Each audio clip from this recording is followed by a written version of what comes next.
Hello, hello. Hey, everybody. How you doing?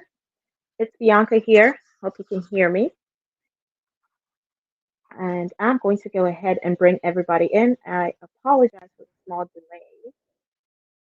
I was having technical difficulties on my side, but I think I'm good. Can y'all hear me? Hello? Can y'all hear me? Yes. Yes. Great, ladies. Welcome. Waiting for people to come in. I guess people are late, or I just actually let me share this all the way.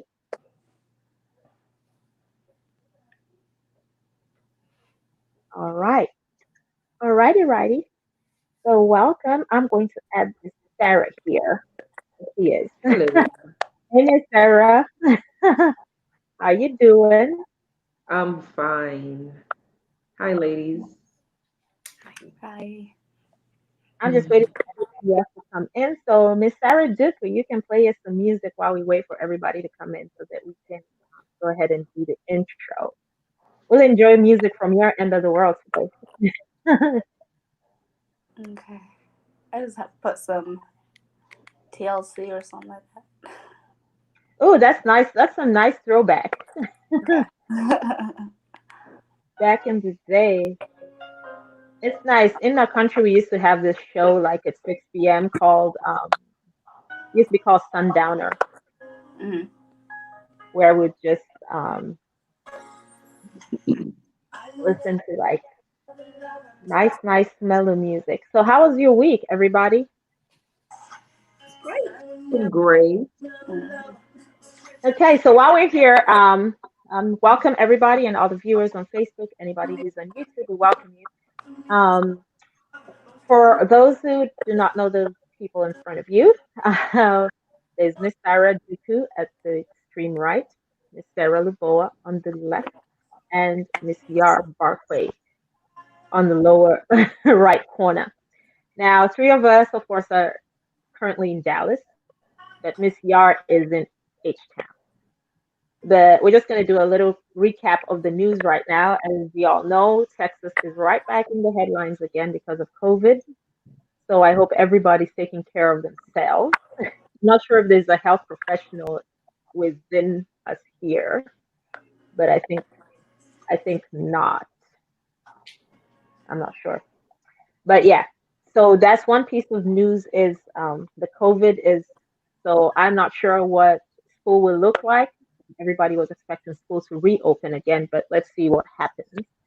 Um, Mm-hmm. the Mhm. cases kind of doubles, and Houston has one of the biggest hospitals down there, and now they're using the kids hospital as well for the ICU, and the ICU I think is about almost 94% full, and about the 40% are COVID, which is really terrible because now you can't even get an elective surgery. You have to postpone because Yeah. there's no space for Wow. nobody. So that's yep. So that's not a good thing either. Hmm. All right, so I think we're just going to go ahead and dive right in. Miss Sarah, of course, is a fashion designer here in DFW, and she's also a business major. So, Miss Sarah, can you tell us a little bit about yourself? Hello, everyone. My name is Sarah, as she said. I am based in Dallas, Texas right now. Technically, it's Arlington, but people don't know Arlington, so I always just say Dallas, Texas. But I am originally from South Sudan. I'm Fujulu. And I've been here since 2005, and I came with my mom. And I'm glad to be having this conversation. How did you get involved with the hashtags? Because this is, for me, I ran into this story through a hashtag, which was the hashtag Ross Girls versus Violence. How did you get involved personally? Was it a personal thing, or did you know people in your community? How did you get involved in the hashtag? The funny thing is, like before the hashtag happened, I posted like a little poem about my personal experience about being raped and sexual abuse when I was 3. So when I posted that, it was like maybe 2 weeks prior, and then the hashtags started happening. The people that really were organizing the hashtags and um, just like allowing these girls to send them the names of who hurt them. They're like close friends to me. So my cousins called me, told me about it, told me what's happening, and then I went online and saw like all the stories that were, all the things that were surfacing out. Because it took like a day. Like literally, we were sleeping. The next day we came out, everything was happening, and I was like, wow, that's very interesting. But yeah, it hit very close to home with me because my friends were the ones organizing it. So some of them are under the heat for it and getting attacked by it. But that's how I came in contact with the hashtags and stuff. Right. And we're going to dive more into your story a little bit later. Miss Yar Bukei, would you please tell us a little bit more about yourself? And you are actually, I did also see when Sarah posted something from your page, which is you're the founder of the Women of the Sudan. When she posted that on her page, then I followed the hashtag. Is how I came to be enlightened about the story. It's something I hadn't heard before. How did you personally get more involved? I know you're very involved in the community, but how did you get really involved with the hashtag? Well, a friend of mine called me, and she was like, "Did you read what's going on Facebook and Twitter and all over the internet?" And I asked her, I was like, "What is it about?" And then she told me, she was like, "Our South Sudanese girls are coming out, naming their abusers."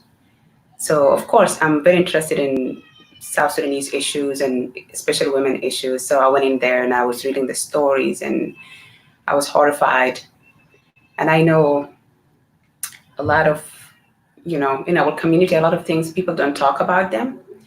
So I decided to use my platform to just bring more awareness and to share the stories with, whoever's going to come to my page or my personal Facebook, they can come and just read about those stories because they need to be heard. And Miss Sarah, of course, we were with you last week, and you did have a personal experience in this area. What Mm-hmm. is this? Why this? I know this hashtag Ross Girls Break the Silence touches you. It's close to your heart. Mm-hmm. So, how did you find yourself more involved in it? Because I've been speaking outwardly so much about what happened to me in my past, and over the years, women have grown to know me as somebody who speaks out, somebody who doesn't really hold back when something wrong happens or like an injustice. People have they just started sending me links. People are always sending me things in my DMs like, hey, have you heard this story? Or they tag me on Facebook when they see headlines that have to do with children or any type of abuse, things like that, because I stand out against all those things. So that's how I came across her page. And when I started reading the stories, that's when I was like, well, of course I'm on board with this. Oh, so let's dive right in. Some of the stories I read were very harrowing, and uh, I Mm. wasn't sure. I mean, when when people wrote these stories and I read them, I couldn't imagine how they survive day by day because they have to go through this. But I think, and for Africans, African women don't usually speak out about these things. So for me, I felt like it was it was an eye opener Mm-hmm. because we usually have like coalitions in Africa and all over, or even here when it's domestic violence awareness month and stuff like that. Of course, we speak and people talk about but nobody really delves deep into what happened to them and how it happened to them. So these Mm-hmm. stories were really, really harrowing. So let me ask the ladies from Ross. So when we'll be talking about Ross, for those of you who don't know, is Ross stands for the Republic of South Sudan. They call it Ross. So in this, where did you see most of the molestations and the rapes happening? Was it which age group? Is there a particular age group that it's happening to, or is it just widespread across your entire community? Um, it was more it varies, but it's more towards the younger age. So like most of them that reported they had abuse that happened like when they were 3 to 5, when they were 7, when they were 9, maybe 11 or 12. But it was mostly towards the younger years, like the ones that are coming out mostly. And they're saying it's usually by family. It was more by uncles or people that would come to the house while their parents, were there. It was just like, yeah, more in the home and more towards when they were younger. So they've been holding this for a long time. So I'm not sure about, and you guys can step in anytime. This is RoundTable where we where we're just discussing, so anybody can throw in what they want to say. Is it what do you think, like in the African community, like what makes this so, I hate to use it normal, but that's what it's become. It's so normalized. What is it about it? Is it because we have kind of a homestead kind of thing? Because I know like in my country in Kenya, sometimes you live a whole family like in a homestead, so you're in close quarters with everybody, or you come to America, North America, you come to Europe, or you go abroad to study, and you're now living with family members and stuff. I don't know. I don't know how that plays in this homestead kind of living situation that we have, because then somebody feels like if I report it, then I'm causing a rift in the homestead. Mm-hmm. Mhm. So I'm not I sure think yeah, go it, ahead. a lot of people don't report it. First of all, because bluntly put, as Africans, we've been raised to put a man above a woman. So how can you even speak up against your uncle or a family friend or something like that? Mm-hmm. You are demeaning the whole family if you speak up against a man. Mm-hmm.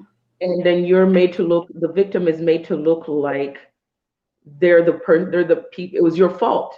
Well, why would he do that? He's such a good man. He's a father himself. Why would you know? That's my brother. I've known my brother for, why would he do that? You're making it up. Or you did something, you dressed a certain way, you acted a certain way. So I think that's why a lot of people don't speak out, is because the re-victimization is so scary that you would just rather swallow it and go on with your life than to rip the whole family apart because of this one person. Yeah. So Miss And Yar, yes, yeah. yes, sir. I was gonna say, and also like the whole fact, like literally the Africans don't like to take anything out of the home. So they feel like they can be judge, jury, police, like they feel like within the home they can be all of that. But Mhm. you realize like they're not dealing with anything. All they're really saying is, okay, this happened. We're gonna tell them don't do that again. But like, is that even working? It's not working because we just keep sweeping things under the rug, and we need actual police to be out there. Because you can't tell your brother, "Don't do that again," and he just like raped your daughter. That's Mhm. not really telling your brother, "Oh, you're held accountable to this." It's just telling him like, "Ow, bad boy," you know. Mhm. So the African community needs that's the home culture of that, keeping everything manifested in the house. That's what's really creating a big problem. Yeah, Miss Yar, you were going to say something. Yeah, I think it's you know how I don't know about other countries, but in South Sudan, girls like they are supposed to be pure. You're not supposed to have premarital sex. You're supposed to save yourself for your husband until when you get married, then your husband will come and report to your family saying that, okay, she's a good girl. She's never been touched before. So now, if anything happened to you and you have been touched, and then you go, you tell your mom, she will sympathize with you and all that, but she's not going to go tell people because she's scared of the stigma. She's scared of the shame. She's scared that her daughter will be looked at a different way, that nobody would want to marry her. And she's just going to be like, look at people are just going to shame her, and they will all become an outcast. Like the mom, the dad, everybody's going to look at them like, okay, those are the people with the daughter. That's the daughter that got raped. They don't even say the rapist or the person who molested her. They put the responsibility on the woman. So that's why they're, I guess, scared to come out. That's true. So, I just, for me, I don't know. I know when I was being here, I went through an experience where it happened like within a family. But the thing is, the girl kept ended up being told that she was lying. Mm-hmm. They're like, oh, you just want, oh, you want out, you want to get out of the house. There's something else that you want, and how can you do this when the person's the one who has brought you to the States? And it's going to be an embarrassment to the family, and you can't say this. So I'm like, and at the end of the day, you keep quiet. Or if somebody has brought you to America, then that's another problem because Mm-hmm. now it's like someone's held you hostage. So you, Mm-hmm. so I'm not sure, like if they even feel like they're reporting. For instance, I'm not sure how they're receiving it. You did say that some men are, of course, denying it outrightly, but are there people who are being threatened at all? For instance, because I saw pictures of men, there were pictures of people, like they were actually taking screenshots of their Facebooks or whichever accounts they had or putting up pictures. And actually Mm-hmm. today when I was going through one of those pictures, I saw somebody who looked quite familiar. But I had to do my research because as I was looking at it, I looked at this person and I said, wait a minute, because I was in Kenya in our school, in Eldoret, that's in the university that I went to was a church university, and a lot of Sudanese attended my college. And for one reason or another, this man looks extremely familiar. And my mouth like kind of dropped Ooh. because I'm like, okay, this cannot be the person. But I will go and confirm because while I was reading up on more of these stories, I saw it and I'm like, you can't be. This person was very quiet. And this person, and the person is actually a pastor, is pastoring a church now as we speak. So I tried to look down and see if anybody had commented, but I think nobody. I don't know if anybody from our school has seen that post yet because I did not see anybody comment. So those kind of things, I was like, it took me aback for for a minute. So I'm like, Mm-hmm. okay, that's like one in a million. I'd never expected to happen. So for those of you who are closer to it being where you are and you're seeing it right there. Like Sarah, I know you said you had an experience with it. Do you mind sharing with us like what you went through and what Which Sarah? Sara Duku? I'm Yes. sorry. Oh yes, it is Sarah's. I'm like, okay, I was actually, like, yeah. okay. Okay. So my story, mine happened when I was younger. So, um, it was a time when my mom's mom, her dad passed away, and then her brother had also passed away. So it was her, and then it was her. She became the main breadwinner for me and her because my dad had left at the time, and then for her younger siblings. But what's it called? That was also in the middle of the war. So we were fleeing, but we're also she was still trying to make money so that she can bring us here to the U.S. And then while she did that, there was multiple places that we lived, and it was just different uncles, people that she trusted. Um, One time she was. It wasn't like the first time it happened. It was like when I was around 3, almost 4. She would go to work and she would leave me home with one of the aunts and her son. And the son started off slow, and he would. I remember he would take me to the room, and I'm gonna get explicit, but he would take me to the room, and he would start by just like talking to me and slowly, just touching, like, oh, how you doing, and blah blah blah. And then he'll start getting to, like basically reading my comfort zone and slowly building each time that he would take me to the room and talk to me to where it got to where I was. He would take his dick out and like, just get me playing and stuff like that. And then it just escalated from that. So that was my first experience. And Okay. then when we had moved to another home, that was an experience where I did see, I walked out, like all of this stuff, like to me when I think back to it, doesn't seem like it's real. And I've been Mm. fighting that battle of, is this real? Is this, did it really happen? Am I just making up things? Am I dreaming things? But then it's like, it can't. But like I remember walking out of the room because I was, my aunt was babysitting me, and somebody else that was with me. And I walked out, and she was, for me, from my point of view, she was like, she was in a struggle and was being abused herself. But the man that was there, he was known, like he was violent. He, from what I perceived, he was always violent. But he ended up raping me also, while we stayed there. But the funny thing is, like, before we came to the US, I did not know, like, it had happened so much that I was like, okay, this is something that's normal. To where I remember teaching people that younger kids that I had met, that were my friends, and be like, oh, look what uncle taught me, look what uncle taught me, blah, blah, blah. And then once Wow. I got to the US, it was more like, damn, yeah, that wasn't right. That wasn't supposed to Yeah. happen. You know, like Mm-hmm. that wasn't the culture. And the only thing that really separates it from here and there is that the US really like depicts things as like, this is rape, this is bad, don't let it happen, you know. Whereas back home it's like everything is taboo, everything is covered up and not talked about and just nonchalant, to where it's like, now when I got to the US and learned that what happened to me wasn't something that was really supposed to happen as a young child, that really messed me up in the head and caused me, like, I had anger issues. I hated my mom for a long time, did not want to talk to her.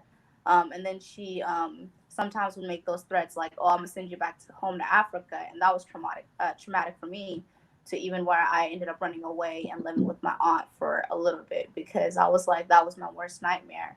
And I was angry with her for not like realizing what I've been through and what I went through.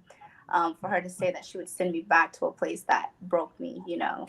So that was my experience of rape. And ever since then, I've been like trying to manage it on my own, and it escalated the older as I got. Because the older that I got, it was like, this really did mess me up. And I'm starting to realize that in everything that I do, everything that I put my work into, every relationship and stuff like that, that part of me, that trauma affects everything, to where I don't want to commit to anyone. I don't want to trust anyone. I do not let men, like, even if it's a pastor, do not tell me what to do. I'm not going to listen to you. I don't trust you. But I just don't look at men as like someone that can ever dominate me. And everything that I want to do, like owning my own business, having my own money, I just do not, even hearing the word that a man can pay my dowry makes me sick to my stomach, because I'm like, you're not gonna own me. I'm like, wait, if you want to pay my dowry, I'm gonna have X amount of money plus that, because if you utter those words out of your mouth or ever try to hit me, I will put the money in your hand and you get out. Because I'm like, I have that fear of being taken over, so I have to gain control. So sometimes it's overbearing because I always see come out as controlling, but that's what keeps me together in a way. Yeah. Wow. Yes, Wow.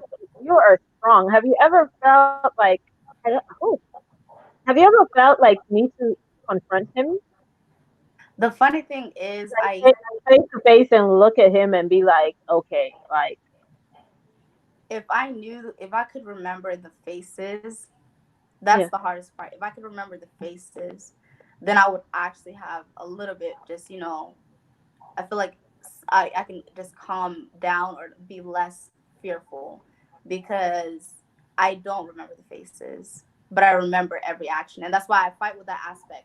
Is everything that happened to me, is it true, or is it just a dream that's happening? But then at the same time, I'm just like, I can't be this afraid of certain situations, because your body will always react to the trauma.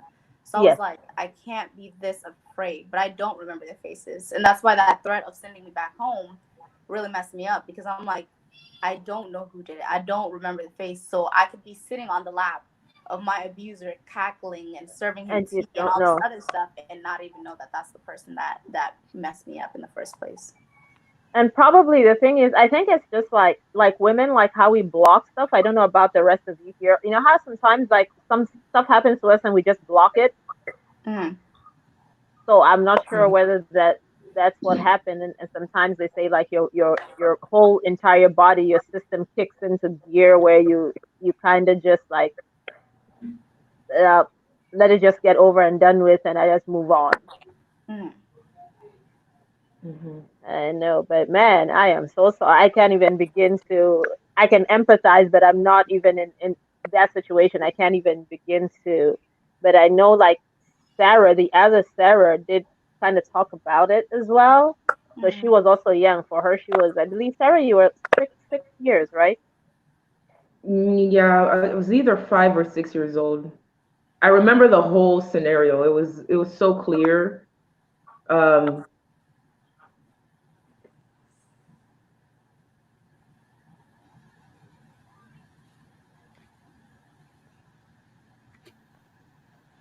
oh yeah, there we go. So like I remember the whole scenario because this guy, he used to be like the helper of the farm we used to live on, and he would always have sugar cane, and we loved sugar cane. And so one day I just went to his place to go ask him for sugar cane. And when it happened to me, it was just like that was my fault. I felt like it was my fault because I shouldn't have gone there. People have always told me, don't go by yourself, don't go do things by yourself. So I blamed myself for so long with that. And I mean, what the other Sarah was talking about, it's so weird because sometimes those perpetrators are like right there in your home. Like with my uncle, he was just he was the meanest person. Even my mother knew. And for a long time, I blamed my mother because she left us there to come to America.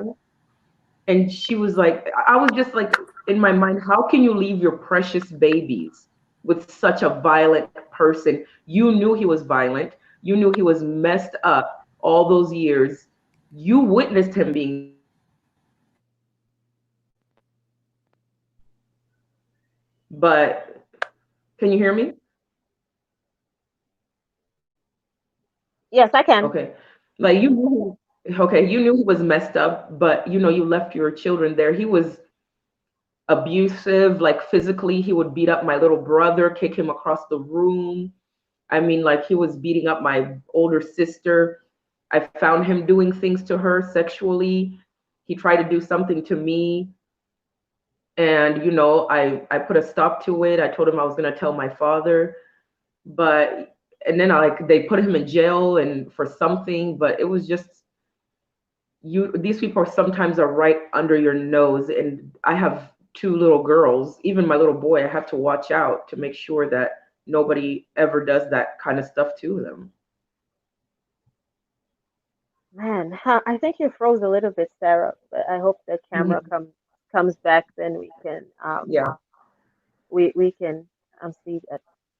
I think we Let me lost you, but we'll wait for you to come back. Um, okay. man, and that's the thing. I don't know. Do these men not have a conscience, or is it just? I really do not understand how human beings can and the same person does whatever they're doing, and then they sit at the table and eat with you, and that's the most scary part because Mhm. when you have kids or when even when you're a woman and you don't because there's some men who are just very hands-on, who like to grope women and just hold women and but we know those ones because those ones we know outrightly. We know they're terrible and we know they're bad, and we might land into a situation with them. But the ones who pretend and are very quiet, I think to me are the most dangerous ones, Mhm. Mhm. and the Mhm. ones who are really nice. But I don't see how they come to terms with the fact that they can take the innocence of a child away, and they're Mhm. still just standing and walking. And I kept hearing I both of you know. saying, I wish I feel like I can blame my mom. I can blame my mom. And sometimes, and I'm not being.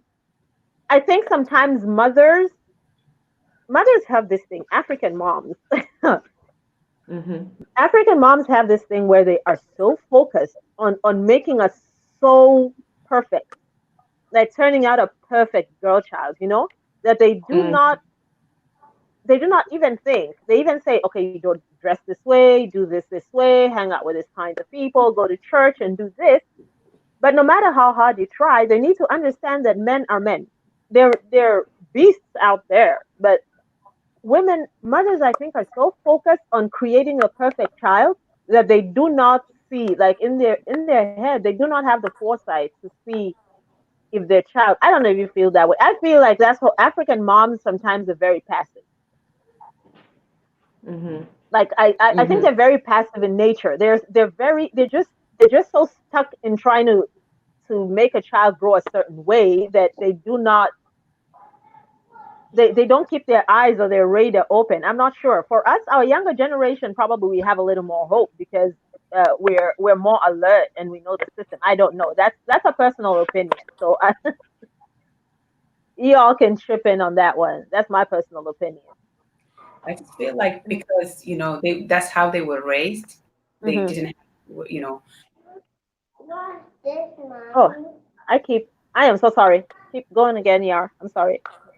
I think that's how they were raised. They didn't have good communication with their moms.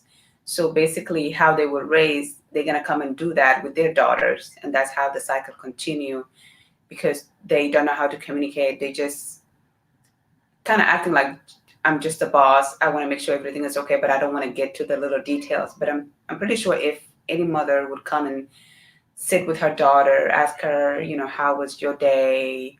Or how was your school? Just talk about life or just have a conversation. I'm pretty sure something would come up, especially like if you've been abused. You would feel that confident, you would feel comfortable to open up and talk about your fears or anything. Because, I mean, I'm thankful that none of that happened to me, but I would feel that energy even before anything happens to me. Maybe because I was older. Like, there's some people that would look at me a certain way and I just feel like they're creepy. So I would always like, stay away from them, you know. So if we would have to have like better communication, of course, you could come and tell your mom, you know what, I don't feel comfortable with this guy, or I don't feel comfortable with the way such and such looks at me. So I think we need like better communication. that's true. That's true.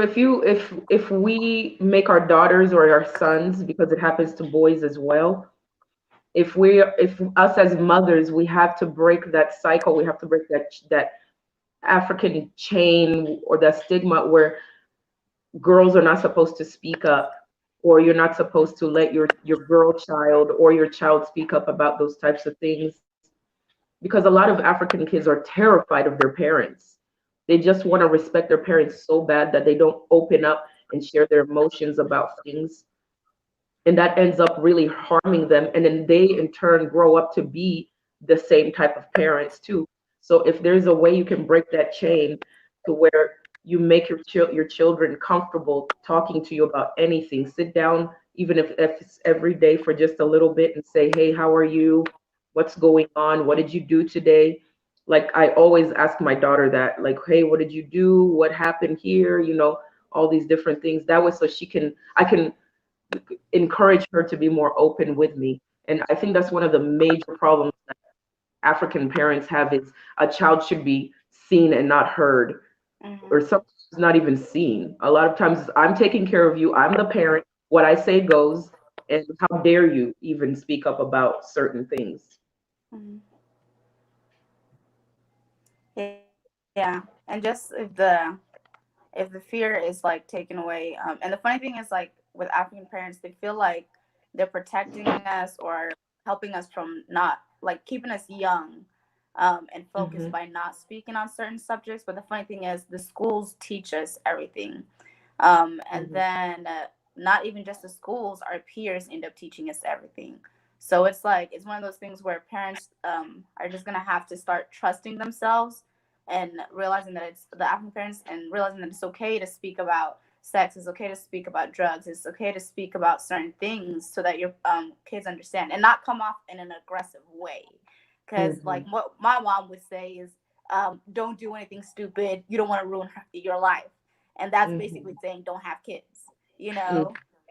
And then the thing is, I'm just like, Okay, but then the thing is, when it comes to the boys, it's more of, oh, okay, be back by this time. But the Mm-hmm. problem is, boys learn sex from other boys, you know, Mm-hmm. or from going on influences, these porn sites and stuff like that. So I was like, and I made a recent post. It's like either they're learning aggressive and dominant behaviors when it comes to sex, or they're learning what's it called, consent and respect and stuff like that. And it'd be different now if our parents actually talked to us about it and really got down and like, hey, this is how you need to treat a woman, this is how you need to talk to a woman, and just breaking a lot of the traditional things. I think like one of the things that I talked to, her name was Moon. She's a also a survivor of sexual assault, and she was like, she had to serve tea to the person that abused her, which broke her. Like she had to get on her knees and give her abuser tea. So a lot of things that within the culture that lower women, like Mm-hmm. my uncle will not step into the kitchen, and I've been very vocal in telling him I will not marry a man like him because I'm very vocal. It's just not gonna happen for me.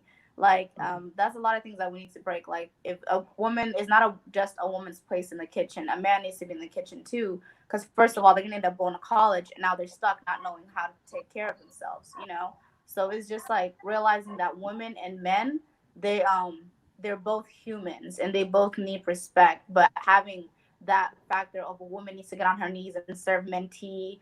She needs to be in the kitchen when men are over. She needs to do this, that the boys can just go play video games and just chill in their room while the girl gets the clothes and does laundry. That all that stuff factors in building these guys' heads and growing up to be future assailants, because they're not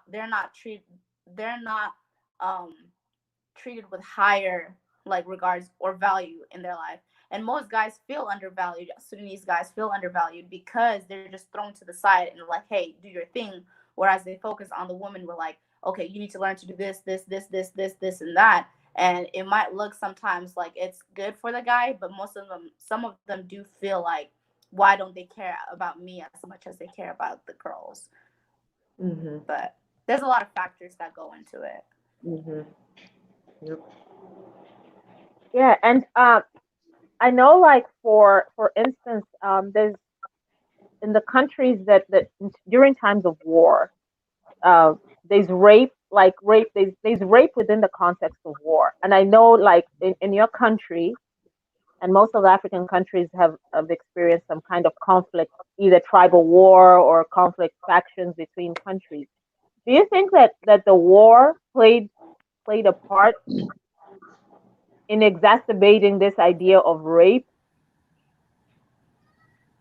I'm not sure in that context. If we look at it because of the war, do you think the war made it kind of normal? Because like a lot of soldiers, they forcefully take what they want, what they want to do during war, and then that culture continues down the line until maybe even way after the war is done and their peace treaties, the men still because some of them sometimes acquire very young girls. So I'm not sure if the war in your country really make the situation worse. I think it did Oh, okay. Go ahead. because uh, from what I used to hear, like how South Sudan was. I visited South Sudan for the first time in 2013, and I was expecting something different because I used to hear a lot of stories from my mom, like people how people were respectful, things were done a certain way. But when I went, everything changed. Like people changed, and everybody's complaining and saying, okay, before the war, people were like this and that, and it war changes people. It messes with people's heads. The trauma, whatever they see out there, it messes their head. So even when they come back from the war, that's how, like a father comes back from the war, he's going to be treating his kids a certain way. He's going to be aggressive. He's going to be mad. He's going to be angry. He's going to take all that and bring it into his family. And then his kids are also going to grow up thinking, okay, this is the normal way people behave. And then the other people that came from the war, they're doing the same thing. So all of a sudden, the whole community, the whole country is doing things a certain way. So that, we need, and we also don't believe like in professional counseling. We don't do those things, like especially back home. I don't even think they have psychologists and psychiatrists and all that. They just will go like sit with like some older man, or just we will talk it over and that's it. They don't even follow up like the next day or the day after. I don't even think they ask each other like how you feeling, like as in emotionally or mentally. It's all about just the physical stuff. I think That's I think I think mostly it's what do you call it? They have what they call the Council of Elders, and I know like Yar. I don't know Yar. You seem to be having a problem hearing me. I'm not sure. I did change the headphones, Can and you? you can't hear me at all. I can hear you. Oh, you can. Oh, okay. No, All no, no. right. I It's thought. me that can't hear her. Oh, Yeah. okay. I'm not sure. We're trying to work through this thing, but if for one reason or another we can we can tell you, relate to you what she's saying. I think what happens is that they have that thing, that council of elders that they say let's all the elders meet, and then they figure it out. And but I don't even know if they serve. I don't think there's any form of punishment other than jail that can give anybody some sort of closure. I don't think there is. But I don't know what we can do, because Africans are not going to, by the time you jail somebody for rape, I'm not sure. I don't know. As a mm, culture, by the time you get to that place, it is very difficult. I even know, even here in North America, there are families where it happens that because of, number one, economically, because if you're living in a household and the person is the one who retains the economic power, you can't say anything. Number two, mm, the person brought you on a green card, or they married you. Where you gonna go? What you gonna do? Because some of them hold that over somebody's head. They're like, oh my goodness, I brought you here. You know that guilt trip that people take you on? I brought you mhm, here. I brought you here. You'll be nothing mhm, without me. That Mm-hmm. one, and just the fact of course you're gonna be like the entire community is, boy, even if you go for help in North America and European countries have help, but all these things, I don't know whether women by ourselves need to have our own little movements and factions within ourselves to support each other and support groups. mhm, But another failure of that too is, remember that you can have a very good idea to do that, but there are women who are sort of, let me say, cannot keep their mouths shut about something. You understand? So somebody comes. I've seen that situation where somebody comes and tells somebody, this person touched me this way, or they came and made these kind of advances to me. We know it. It happens in our community. And instead of that woman, a whole woman trying to help you, that woman goes back Mm-hmm. mhm, to try and tell the person you're talking about that this, oh, Mm-hmm. I hear that you did this. I don't believe you could do that. So, as women, do you guys think that women have that problem? Like, do we have a problem first within ourselves before we start to discuss about other people? Let's first discuss within ourselves. Because, for instance, if we were four of us here, right, and you guys came in, we met here, and you told me somebody did something, and then I take it upon myself to go find the guy and start to tell him, oh, look, you know what?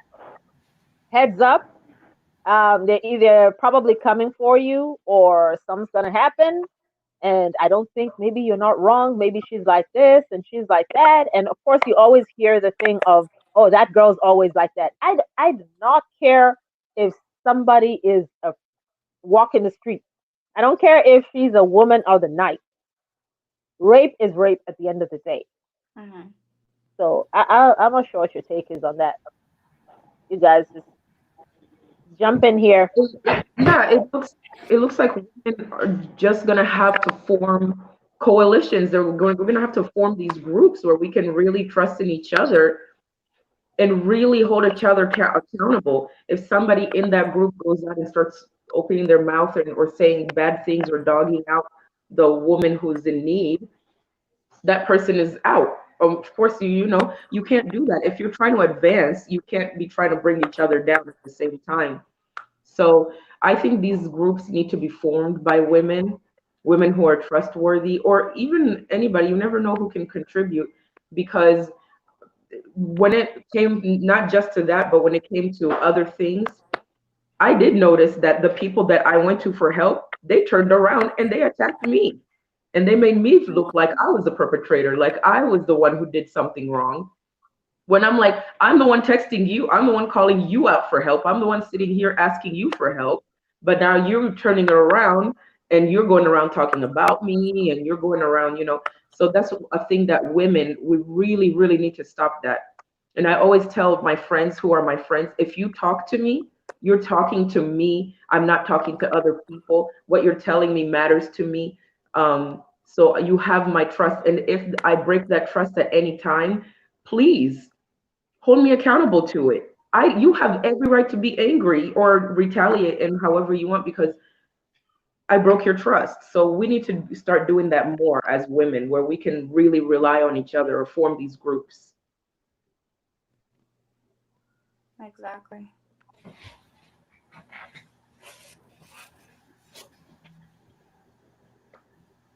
You're muted. I keep muting myself. Oh my goodness, I keep like muting myself. This is the first time I'm working this, so hopefully next time I know. I just keep muting everybody and just going across the board. So women, I think like our moms' ages, they used to have those groups and nothing would go outside really. They were more very secretive as they were. I think for us, we feel like or sometimes women in our age use it against you sometime, or if you part ways, then the woman decides to go tell your story and stuff like that. But these stories, I think it has to come from within. Somebody has to say it from within themselves. And some of the Twitter, like I saw this Twitter thing that was so sad, and I don't think people really appreciate when we're speaking about the rape that we're speaking in on Ross, and you guys can correct me if I'm wrong. A lot of the stories that I read, basically the word that I can sum up was incest. Is Mm-hmm. what seems to be and I think people are just blanketing it. Okay, now let's just define it the way it is. People are blanketing it and thinking we're speaking about just rape, like rape as a culture where Mhm. men are. We're talking about rape like incest within the family square. I Mm-hmm. don't think it's like the family. Is it? Yeah. At least with the people that I spoke to, Hmm. it's like those community uncles. Because you know how we have this, everybody's an uncle, everybody's an Yeah. auntie. So now it's kind of hard to differentiate between blood uncle, blood relative, Hmm. and just uncle, like from the communities. But I've seen a lot of cases with community uncles, not blood uncles. Mm-hmm. And I think that practice is also quite dangerous. I think maybe Africans need to rethink that practice where everybody's your aunt and your uncle. Mhm. Because Mm-hmm. then you feel whenever you say that's your aunt, that's your uncle, that's your cousin, that safety net is already out there. You already know, oh, I can be safe at this person's house. I can be dropped off at this person's house. This person can sleep over at home. Mm-hmm. I don't, because you feel like, I mean, you know that this person is not supposed to look at me that way. We know that. But I think we need to stop throwing away around this word, aunts and uncles. Mm-hmm. Definitely, I'm Yep. doing that. And, Like with my kids, I have a 2 year old and a 11 month mhm, old. I mean, like my close friends and my husband's close friends and mhm. my relative, they can call them uncles and aunties. But when it comes to like people from church or just random Sudanese people, they're not gonna be calling them uncle and aunties. No, I want them to know the difference Mhm. between their uncles and their and community people. Because I don't want to confuse them. Like they're gonna think, okay, everybody's our uncle, everybody's our auntie. I don't want to do that. But I'm gonna introduce them to like other names like sir, ma'am, doctor, such and such. Like they will have that respect, but in different Yeah, ways, not necessarily like uncle or auntie. yeah. I think that's and it's kind of sad that we have to start to talk to our children about sex this young. My daughter is 6. I know you all have Sarah. You're the only Sarah on the right. Sara Duku. I think you're the one who doesn't have a child Yeah. among the three of us here. Yeah. Yeah. But you'll be a mom, and probably by the time now you become a mom, you probably have to start talking to your daughter about sex. Unfortunately, when Mhm. she's not even talking or understand the language as such, and it's terrible because now it's and the thing is, at least in North America, they talk to kids about sex and they give sex education and stuff like that. It's there, but then now within the immigrant community is totally different because once you come from school and you step in the door, you're back being in the African kind of Right. scenario Yeah. Mhm. Mhm. of raising your children. How do we help then within the community? How do we then help women be able to talk to these children early enough? Because some women still won't do the talk. They will just say, okay, now they can be taught at school and stuff like that, I think it and they would throw come. it to the school, huh?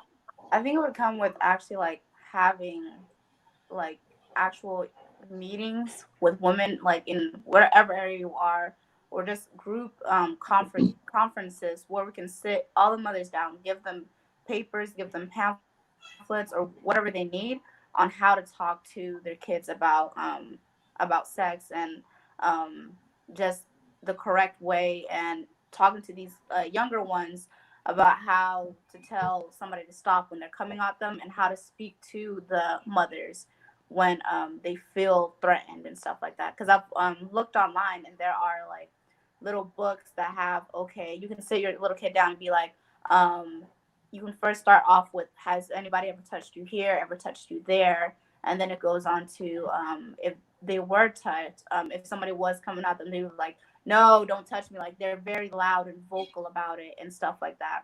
And I think just letting these parents, giving them, because it is out of their comfort zone, especially with the older Sudanese. Like, I feel like the generation now that's growing, especially that's grown in the U.S. or in the foreign, just in a foreign area, we've learned that these are topics that are taboo, but it's very important to have because it protects us in the long run. But for the older generation, I feel like they weren't really talked about it and just were thrown to the wolves when it came to all that stuff. So they're still very shy about it, especially towards their kids. So I feel like just understanding that aspect of it, and then providing them with something that says, hey, I know this is out of your comfort zone, but here's how you can do it. We're giving you exactly how to do it. Now we just need you to step out of yourself and actually speak to your kids about it. Mhm. Yeah, it's all about education. You gotta educate Mm-hmm. the mothers, and then they go on to educate the children, Mm-hmm. or send them my way. I'm always ready to talk to some kids. Yeah. Yeah, or even events that go just direct the kids directly also. Yep. You're muted. You're muted. Okay, you know what? I give up. So moms and anybody watching, you can. There's a great group of women over here already who you can approach because they have. I mean, not have. They have direct experience, and of course, working with women who've gone through the same thing as well. Now, there's a problem here that was recurring because I'm looking at a tweet, um, and someone says this girl says that there are few rapists within Omaha, that's in Nebraska. It's a group of friends, and you all know each other, and you're not telling. That's a tweet. Hmm. Oh my God. I'm in So Bel now, Nebraska. pardon? I'm in Nebraska actually. Omaha is like 30 minutes away from. All right, so you have work to do. Somebody just Yeah, tweeted and I investigate. and said that there's a group of within that Omaha in the South Side niggas. Is exactly how she's put it. Group of friends. Y'all know who y'all are.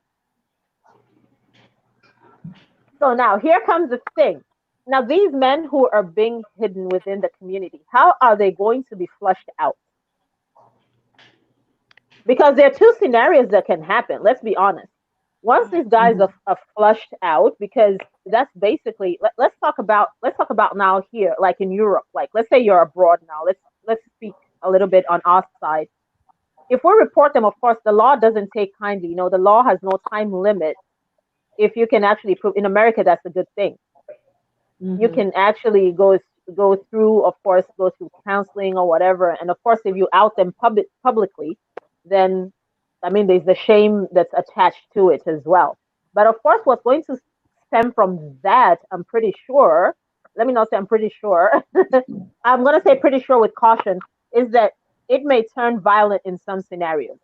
Mm-hmm. Mhm. That could be an outcome because the men may feel that they want to retaliate, and God forbid that anybody is murdered for speaking out.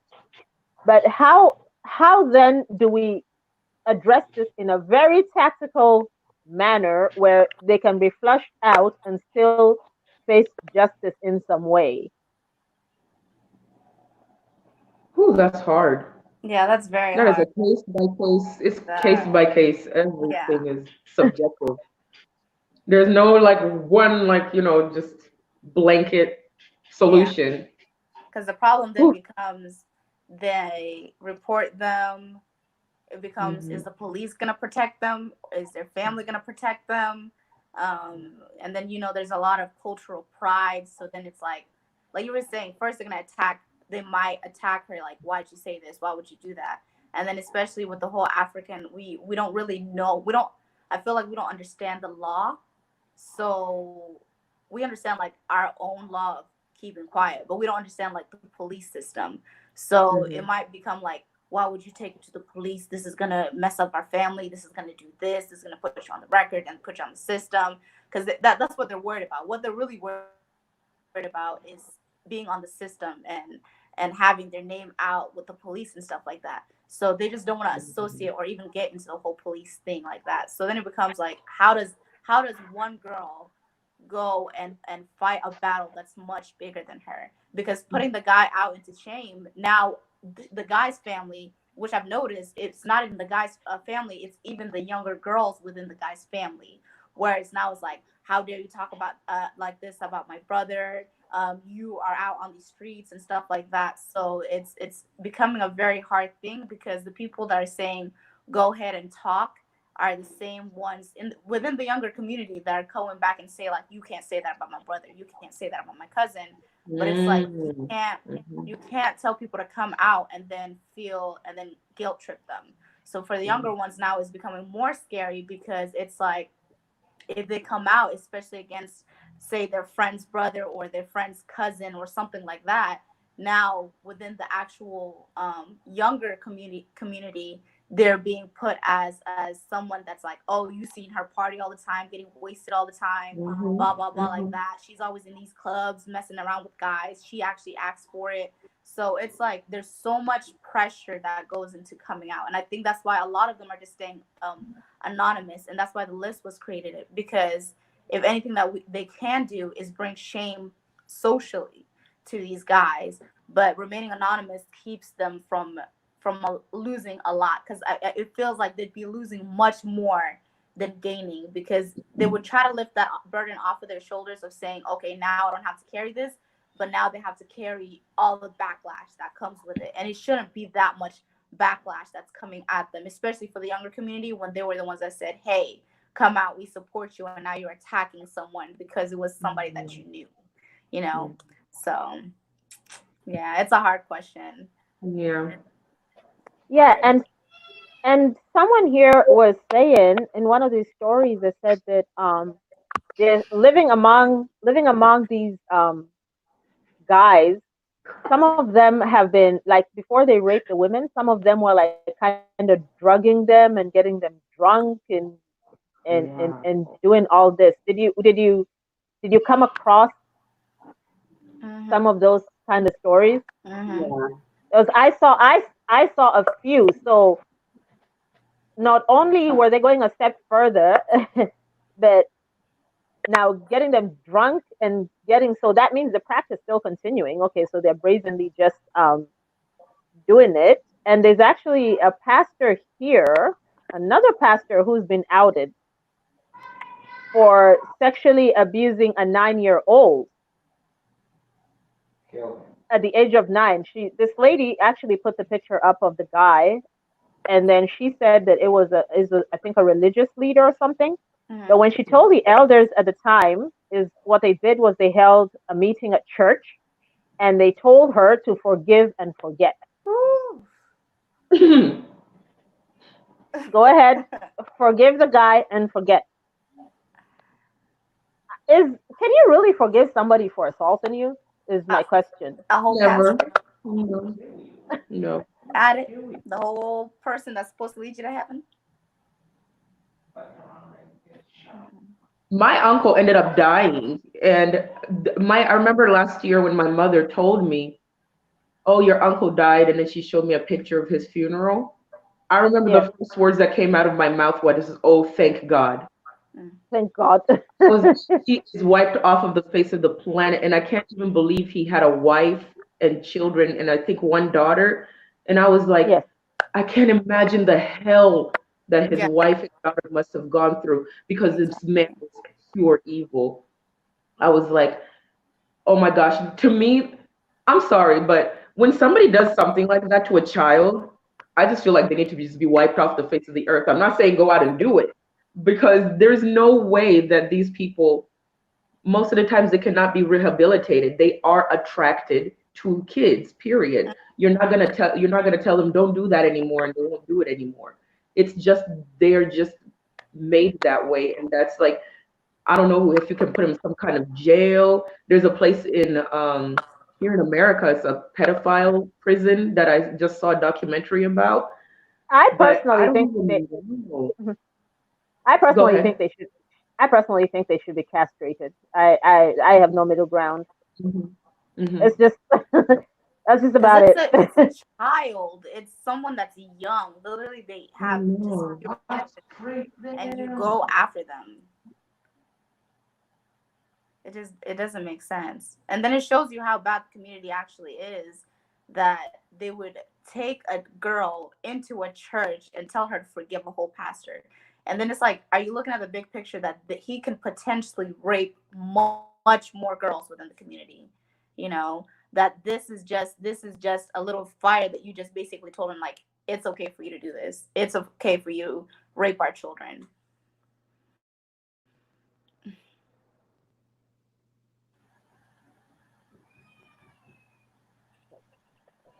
Yeah, and That so happened in our community. yes, go ahead. I think was it Yar trying to say something?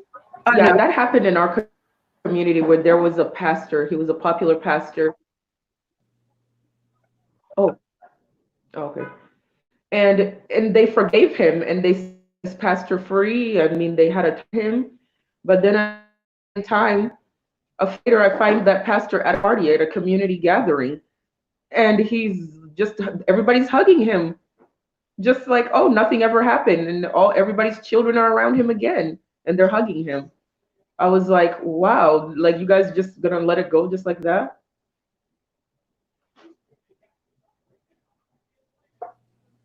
Well, I think I'm not sure, and that's where I grapple with the fact that Christians have also have that issue where you're gonna there's some things I don't Hmm. think you can pray away. The law must intervene.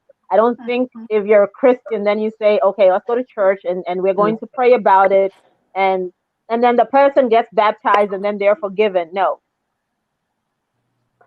So that now when it comes to Christianity, I think they need to separate that. You can forgiveness, yes, but no, the person must. It's I think we have to. The person has to pay for their sins. They have to be held accountable for what they did. And now Hmm. from all these abuse that the ladies have been going through, have you seen like what happens to these girls after? Are they able to lead like a normal per se? And I don't think it can be a normal life, but are they able to just thrive, or Are you seeing a rise in are you seeing a rise in maybe alcoholism, prostitution, anything like that? Are you seeing a rise in any of that? Are you Um, seeing are you seeing a rise in like alcohol abuse in your community? definitely. Uh, I'm seeing like alcohol. Depression, suicide. Yeah, touch on that, yeah. Yeah, I'm seeing the alcohol, Mm. the drugs, and all of that. And people will just look at them like they are bad girls Yeah, or rumor. doing this because they're doing it. People don't think, okay, something happened to them. That's why they now doing drugs, doing alcohol because they're trying to forget about the trauma and they're trying to just maybe make themselves feel good. People just come and judge them. They don't think about to investigate the reason why are these kids or these young girls doing this. But it's definitely changing people. I mean, because something like that, if it happened to you as a child, that's horrifying. And if you didn't get treated, you didn't get counseling, you didn't get any help, I don't think you could lead a normal life if you're not a very, very strong person. I personally had to get counseling. I had to tell my mother, um, told my husband. He cried. Like when I told my husband, he cried. And you have to have a strong team behind you, people who can really tell you that, it wasn't your fault, or somebody that can, people that can uplift you. What I've noticed is a lot of people that have been sexually abused, they in turn either go to alcohol or drugs, they become offenders themselves, or they become overly promiscuous. And sadly, some of them become suicidal or just like drawn off. They take themselves away from the world. But a lot of times, coming out of it is the hardest thing because that stuff haunts you. Everything you do, when you close your eyes, you don't even want to close your eyes anymore. You don't even want a boyfriend anymore. You don't even want to trust a man anymore, even if they're family members or anything like that. And counseling is the number one thing that we really need in our African community, because it's a difference between saving a life. Because if this kid boy, like let's say if a boy got raped or something like that, or saw something like that, he's going to become an offender later, most likely, because he saw that. But somebody can stop it. If he got proper counseling, there's a way to stop him from also making more victims.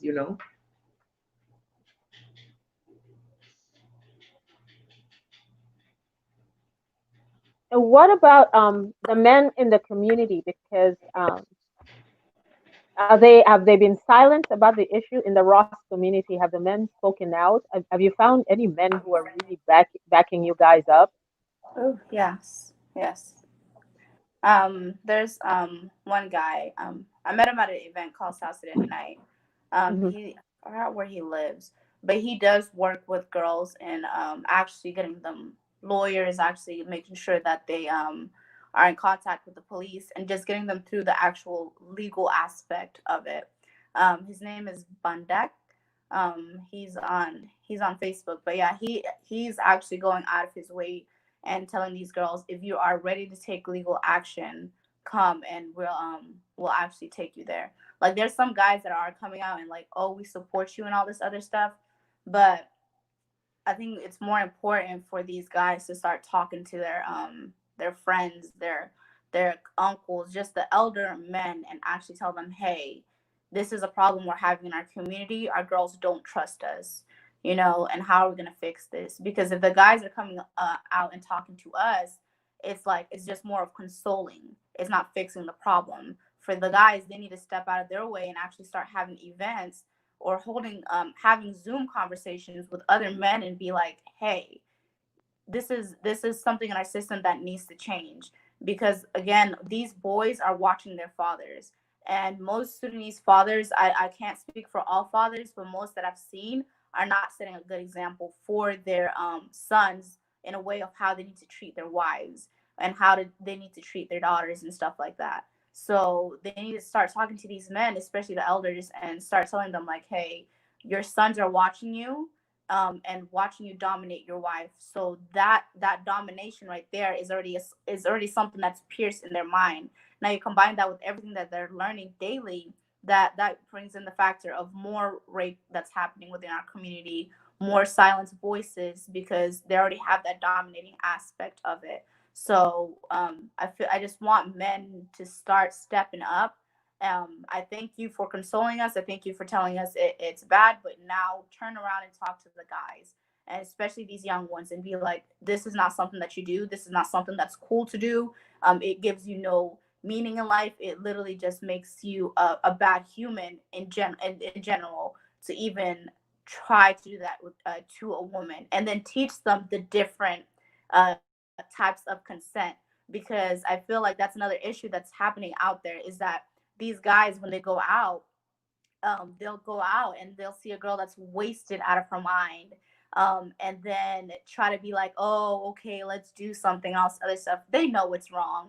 They know it's wrong, because for you to process that, and for you to go to that, that's actually, you're in attack mode, because you're like, okay, I'm a predator. I'm gonna go find the easiest target. And just to think what's the easiest target, you're already in a pedophile mode, because you're like, what's the easiest target? You're just already sick in the head. So they need to talk about the levels of consent. What is consent? When is it right to go after a woman? When is it okay to actually have sex with a woman? And those things need to be spoken to the men. The men are not taken care of good enough within the community for them to understand all of this. Yep, I agree 100%.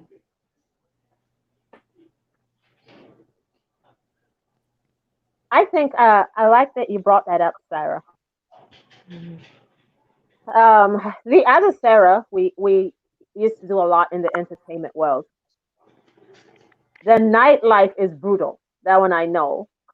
And I have, for many times, we've put girls in cars. For many times, we've driven them away. We found them in corners. We found them blacked out. There are women who've come back the next day and said, I cannot remember what happened to me, but I believe I know something happened, but I don't know what it is. Mm. Can you remind me? They would say it, like they would, and I'll be like, the first thing you do before you continue talking to me is just go to the hospital first. Before I even start to console you, I need you to get yourself over to the ER and just report it. The minute, and as women, I think you need to sometimes listen to your own body. Your own body will tell you.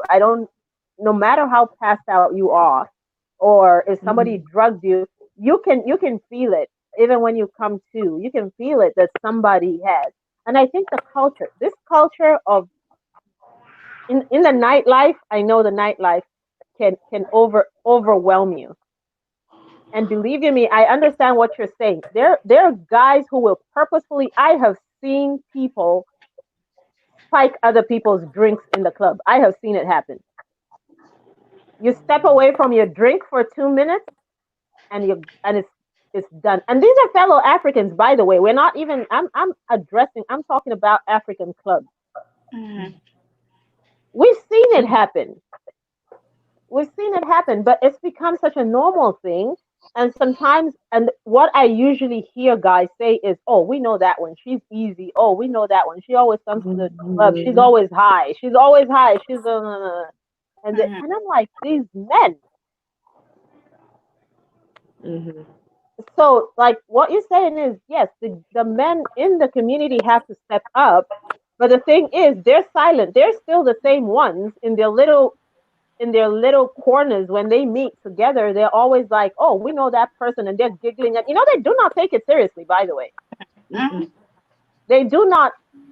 I'm sorry to say this, but African men in the diaspora do not really value women as much. They really objectify women, and I am sorry to say that, but that is the truth. And if you come to the culture of the club, the nightlife, you come especially to the nightlife, and a lot of people like to unwind because this country unfortunately has a lot of stress. You're working 2 3 jobs, so you end up unwinding, but then it's easier. I think back home it's probably a little harder to go out and drink all the time or go out all the time because here just a couple dollars, or if you go somebody else will buy you a drink or somebody else, it's kind Mm, of easy. It's kind of easy for you to be able to Mhm. it's easy for you to go out. It's not economically, it's very easy for you to go out. But mm, that nightlife, I think that nightlife has also contributed. Now you're saying in your case in that men are dominant in your all's culture, in the Ross culture. Yeah, So is let me ask you, is like domestic violence a big thing in your community? yes. it is a big thing. And also they keep it hush hush. They don't talk about it, Yes, it or is. they will just bring some elders to come and talk to the woman. Basically, they don't even come and rebuke the man and tell him like, don't do this to your wife or don't do that to your wife. They will come and talk to the wife. Oh, please don't call the police. You're gonna ruin his chances in America. Forgive him. We're just gonna slide it by and stuff like that. And this is one of the things, domestic violence. One of the things I've been very vocal about it, and I even talk about it in my group. You should never allow, if somebody loves you, he should never put a hand on you, no matter how drunk or messed up he is. And if he hits you today, he's gonna kill you tomorrow or next month. So these are the signs that you should just take care of yourself and stay away from those things, or try to break out of that situation. It's hard. We don't have support, but you don't have to just go to like the African community. There's help. You can call the police. You can talk to a counselor. There's a lot of help available if you seek. So Sarah Duku, like after experiencing this, I know you said that relation. Tell us a little bit about how, like now, when you get into a relationship, how hard is it for you to actually? I know trust level, of course, is hard, but like even if you get into a relationship, even sexually as a woman, how do you? I know it's tough. Mm-hmm. Do you feel like you would rather just not get into a relationship and just be on your own, or you feel have you come to a place now where you feel like you can comfortably maybe think about date dating I mean dating for marriage or for long term or just tell us just give us through the steps, take us through the steps of or do you feel the need, like if you have a partner, do you feel the need to have to explain to the person what happened to you before? Do you find yourself trying to pre-explain that if this happens, it's because this happened to me before? Do you find yourself like pre-explaining yourself? Um, I feel like me when it comes to relationships, like uh there's like when I was like a little bit say like once I was getting into the dating game, I was very um I don't know how to explain. One, I don't do commitment well.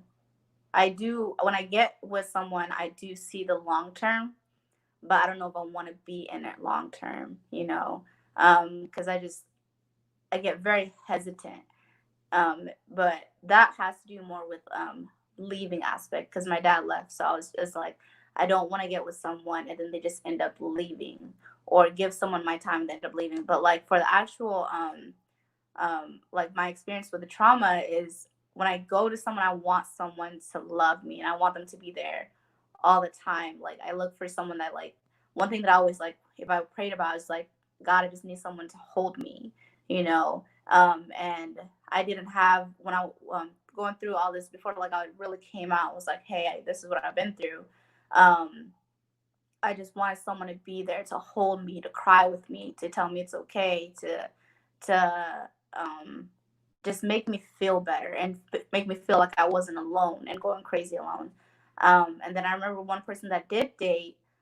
He was like, what did he say? He said, "You don't like being vulnerable," and I fell for him very hard because it was someone that finally asked me about what I was going through. They asked me about what, like, they looked at me and they said, what's hurting you, even though they weren't good for me, you know. So like I get trapped easily in the small aspects of what looks like true love, because I never really had true love, or I never really felt loved or valued by a man. So when a man does depict that sense of value, and like, oh, you're beautiful, or you're smart, or to just hold me and just make me feel like, you know, like I'm not alone, I get trapped in that easily.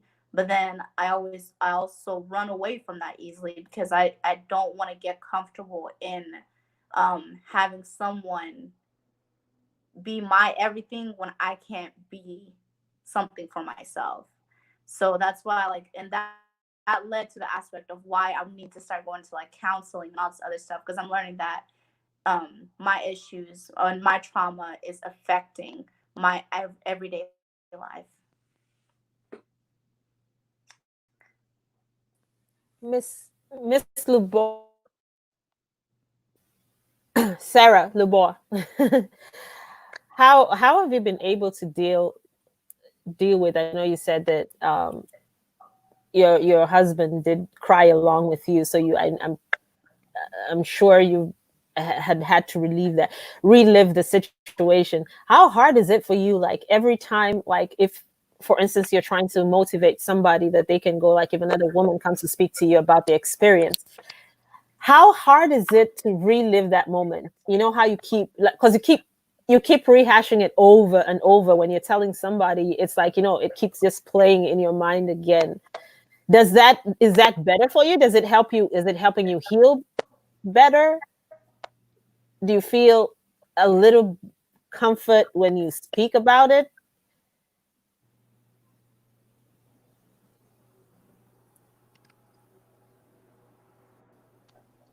Okay. I guess what I would say is, after you go through the counseling and you constantly and you tell the story openly, at first it's really hard and disgusting. You feel so gross. You just want to jump out of your own body and just be like, oh, I'm so done with myself. But then when the more you keep talking about it, and that's what I always tell people, keep talking. When something wrong happens to you, don't shut off. Keep talking. Find other people to talk to about it, people who've gone through it too. Keep talking about it, and the more you address it, the ease. I know that's a weird word to say, but the easier it becomes. And that's why when I told my husband about it, um, it's because I was just in a place where I was like, you know what? I just need this off of me. I just feel so disgusted. I need to get this off. It comes to a point where you just like it's like taking a shower. When you tell somebody, it's cleansing. And his reaction was, I mean, he held me, he cried, he talked about it, and we talk openly about it. Me and him, we don't just, oh, we talked about it, it's done. When something like that happens, or we see it on the news headlines, or somebody tags us in something, we actually talk about it. We're in bed, we talk about it. We talk about it at dinner, or even on the phone, we're having a conversation. Hey, did you hear about this? Did you hear about that?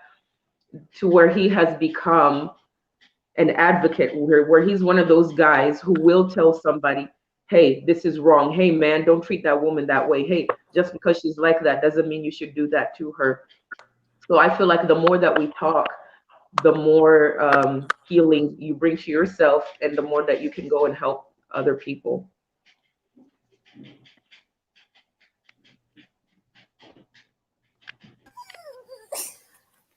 Miss Yar, for the women that you've been talking to, like, because you do on your page, Women of the South Sudan, I'm pretty sure you've spoken to some women, on a one-on-one basis.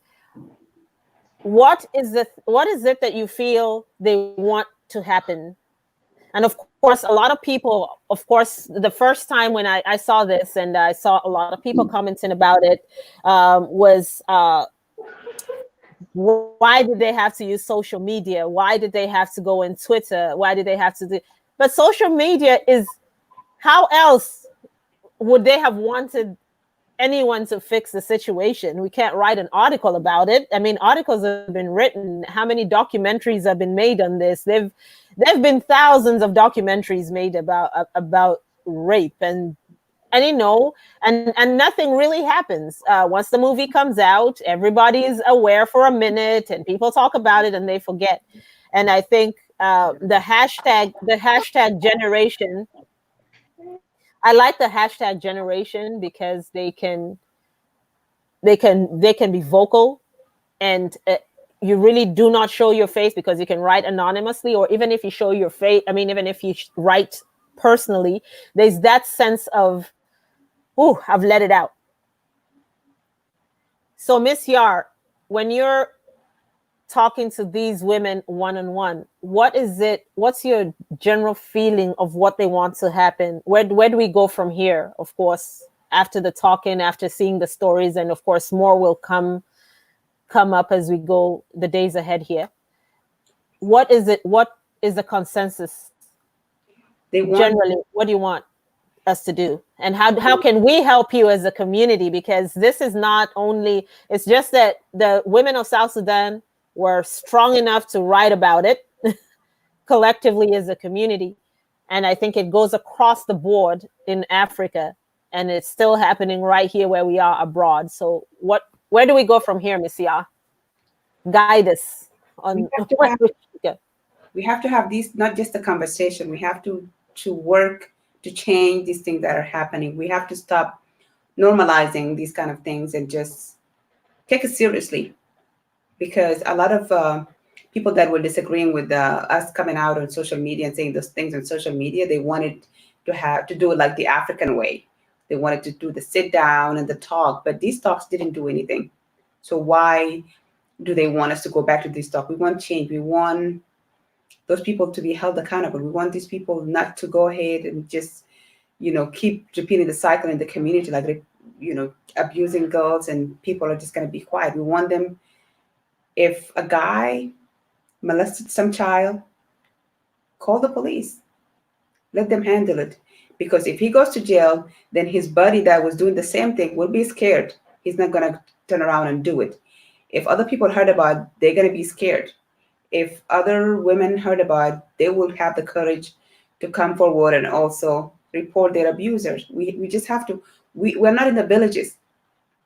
We are here in America. Like, there's laws, there is places you can go to get help. Just because, oh, we don't want to get the police involved, or we're gonna mess up somebody's life. Those girls' lives are messed up.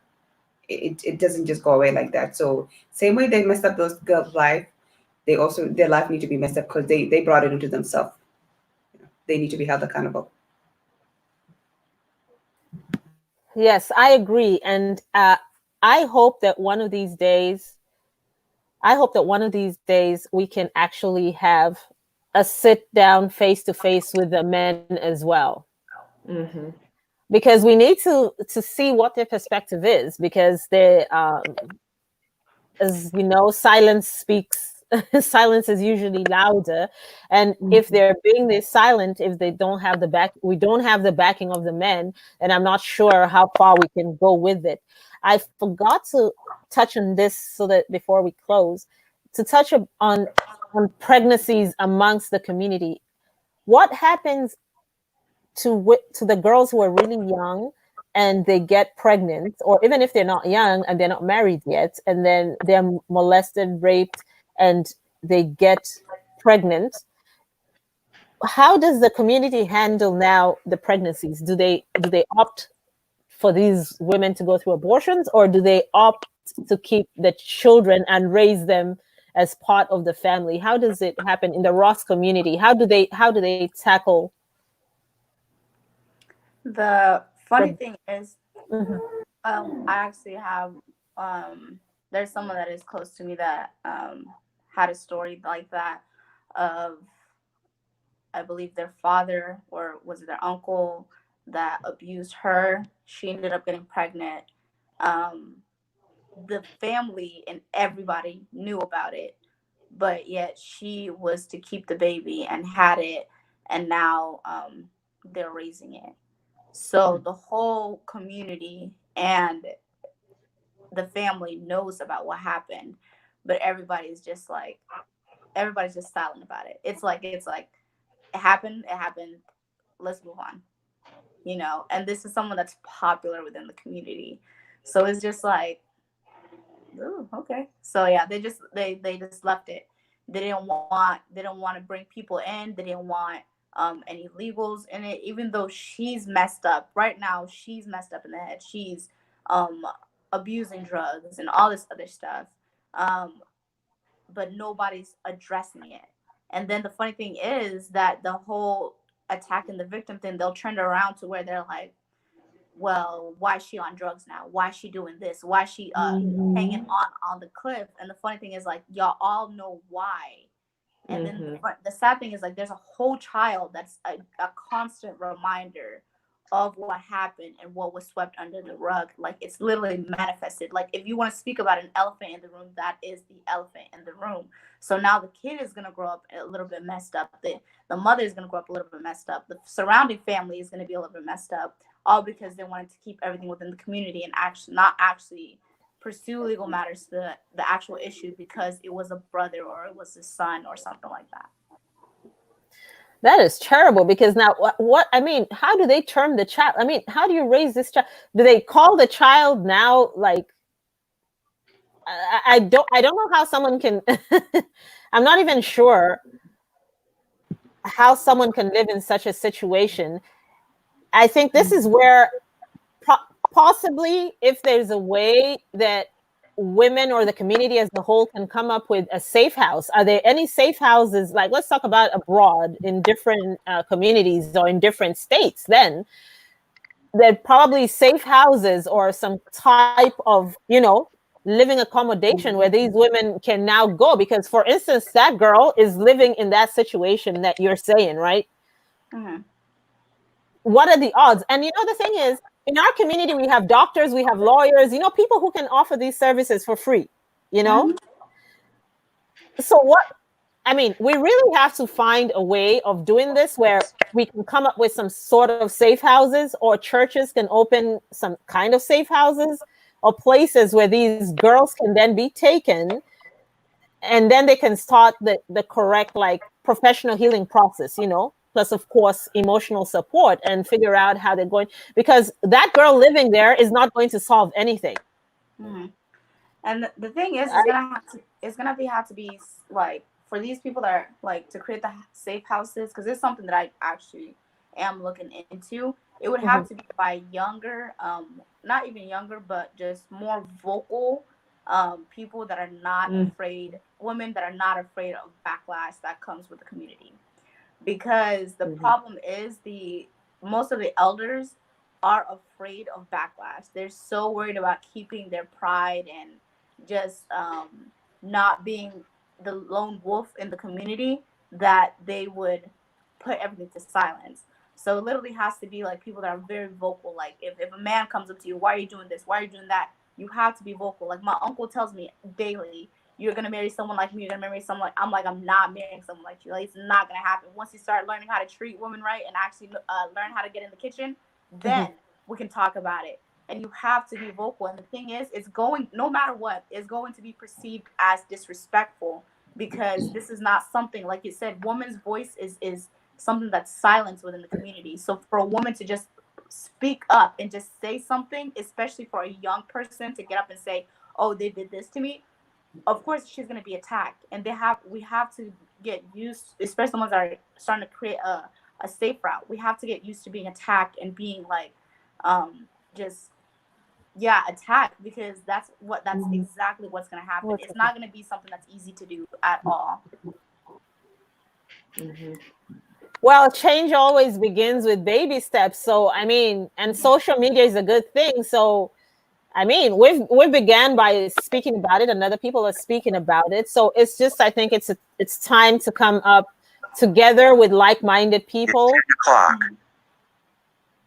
To come together with like-minded people, and we can go ahead and look into ways of coming together as women, so that we can see if we can come up with these kind of safe houses, places for women to stay, And it can begin with just even one safe house or one place to stay, or just getting a band of the professionals. The band of professionals need to come together. And this is where I think African professionals, those of you who are out there who are doctors, nurses, therapists, mental health, you all need to be ready to offer your services for free. Because otherwise we're going to raise a generation that's totally, I mean, we can actually end up eliminating a part of a generation, because once they start to abuse drugs and everything, it will either lead to death or incarceration, or someone just not wanting to live, or just living at home for the rest of your life and not making anything of yourself. And of course, you're raising a child who was born out of incest and all that. That's another problem in and of itself. So I think this was a good start. Is there anything else you ladies wanted to touch on that we hadn't touched on? And we can always come back once we once we go out on the road now to start doing the hard work. And all of you watching, the hashtag is Ross Girls break the silence. And you can look at them, watch them, look at them, find it on Twitter, find it anywhere. I'm not sure if any of you have a place where people send donations to help these women. Do you know of any of those kind of organizations within your community, Yar and Sara? No, but there was a girl that she said she was going to create a GoFundMe to get for legal services for those girls that are trying to sue some legal. Yeah. But I'm not sure if that GoFundMe is running or not. Okay, so Miss Yar has a page called Women of the Sudans. And if you go to this page or any of our pages, we will share it as well. And you can keep everybody updated on your page. And whatever we see, we'll also send out. Miss Sera, what advice would you give to them? Because you're very good at social advocacy. You're always creating awareness. What your fellow women on your side there, what would you advise them to do? Because they have a powerful voice. They're within their own community. They have a powerful voice.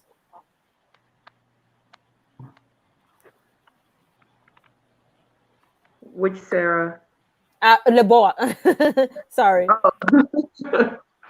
Hold on, I'm over here trying to fix this camera, but something that I would really like to say, I know I'm frozen, but I'm gonna speak anyway. If this goes out to people who hear these victim stories and people who are their friends or family or just somebody who's listening, you don't have the right to tell a victim how they should speak or how they should come out or what they should say or, whatever. If they want to call the police, if they want to go to social media, if they want to hold a town hall meeting, if they want to write a book, let them do what they want. It is not up to you to tell victims how they should deal with their hurt. What is up to you as a good human being is to help these people out. Put yourself aside, put your ego, your culture, all of that aside, and help humanity. Help these people, help these girls, help these guys that are hurting. I hate victim shaming. Like that's one thing I hate so much. Bullying. People bully victims all the time. If you see somebody hurting, don't add on to the hurt. Help them, or else be quiet. If you're not gonna help, be quiet. But the thing that you're absolutely not going to do, and I will never stand by when I see this happening, I will never stand by people blaming victims or trying to hurt them all over again. So please just stop hurting these victims, re-victimizing them. Thank you, Sara. That's a very important point. Culturally, as a people, as Africans, we have our first instinct is to ask, well, what did she do? Mm-hmm. What did she do to make it happen? Well, we know that's the way. Well, we know it could have happened, or the person could have done it. And then once the person tells their story, then you go through this entire bullying process. We need to change our mentality. Our mentality needs to change. I think we're very desensitive. Our sensitivity is very, very low. Our sensitive radar is very low. I think we need to start being very aware when somebody speaks about something. And also the other opposite polar of that is just brushing it off. Brushing it off is as bad as the other extreme of bullying someone. When someone comes and you just brush it off and say, oh well, you can get over it. Or I got over it. It happened to me. I got over it. I lived. Your pain is not somebody else's pain. Exactly.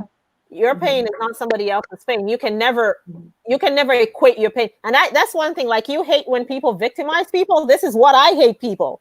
People who say, I went through it, I lived it, you'll be just fine. That statement, I hate it. And I have stopped talking to people who tell me I hate that statement.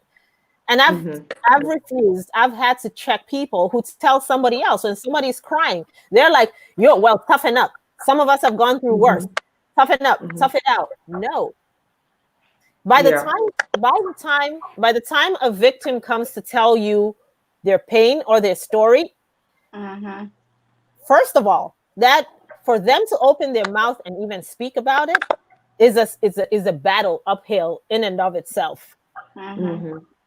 So I think we need to change, and I think this conversation shouldn't be the last. I am hoping next time we can have some men in here.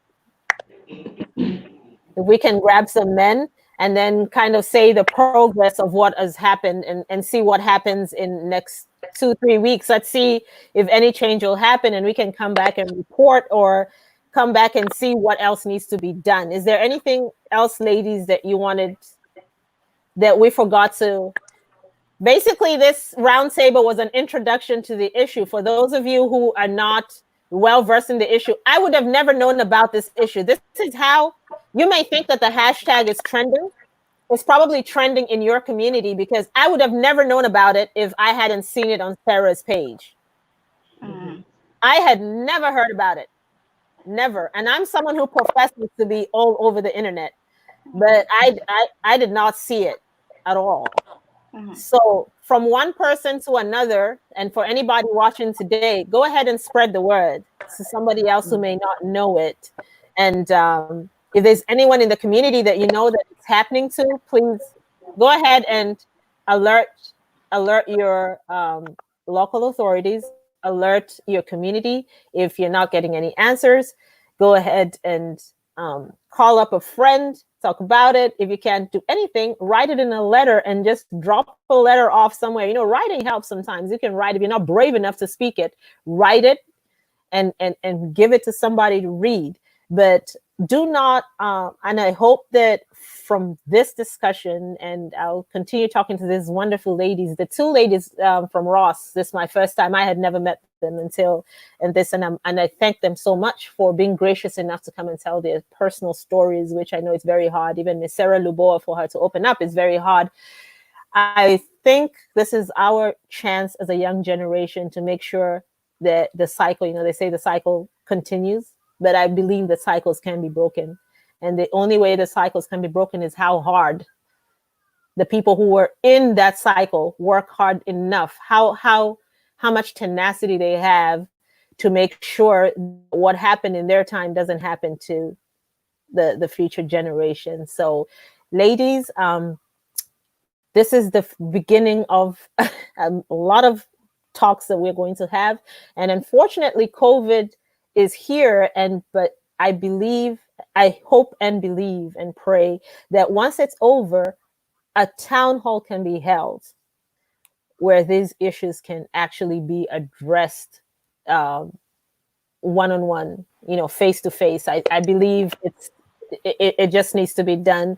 And if you know these men, man, like the days of old when they used to take people in the public square and hang them by the gallows, that's what needs to happen. I love the hashtag. This hashtag is the equivalent of hanging somebody by the gallows. So if the pictures are there, let them go. And the next time when I come back, I'm going to do my research on that pastor. But I've looked at him while we're on the chat. I looked at him and I believe he's the one, and I feel terrible. I feel horrible. I'm horrified because this person in college for 4 years, but I believe there were a lot of Sudanese generals who came to the college, University of Eastern Africa. A lot of Sudanese generals passed through that school, as well as a lot of Sudanese young men. But most of them, I believe most of them in my time were people who were high-ranking government officials, are the ones who came to study at our school. And well, that one was a shocker for me, but I'm pretty sure there'll be more shockers to come, but we got to arm ourselves as women. Anything else you ladies would like to say before we close out? Keep speaking. Don't shut up. Keep talking. Just keep talking and listen to people when they tell you their stories. That's how we can help. Okay. And please follow all these three ladies on their pages. And Miss Sara is a wonderful, wonderful fashion designer. She has, and I did see some masks on you. Are you still selling masks? I mean, yeah, I have some fabric still to make some. Okay, so follow Miss Sara Duku on her page. She has some beautiful masks that she had, and of course for all your fashion needs. And of course follow Miss Sera Lubowa as well. Miss Maxim, are we still voting? Yes. I'm out of the race. I'm But out. you went to They cut the final five. Yeah, tonight. So I'm done with that. On to the next. We voted. I was there. I voted. It's just the last. I think I last voted. Oops, I last voted. I think on Monday. Was it the weekend or something? It's all good. I got good things out of it. So yeah. Good deal. And Miss Yar, thank you very much. And you can follow up that story in Omaha from the tweet that I saw. I'm gonna do my investigation. The investigation from that tweet that I saw, and then we can move on from there. Thank you so much, ladies. And we miss Miss Aggie here, but I hope we'll have her here, Miss Agnes, next time. And to everybody out there, thank you very much for watching. And please pass the word around, and offer your support and encouragement to these women. And keep your eyes open and alert for your children and for anybody's children, and just for any women. Be your brother's keeper, be your sister's keeper as well. All right. Good night. Good night, everybody. Bye. Bye.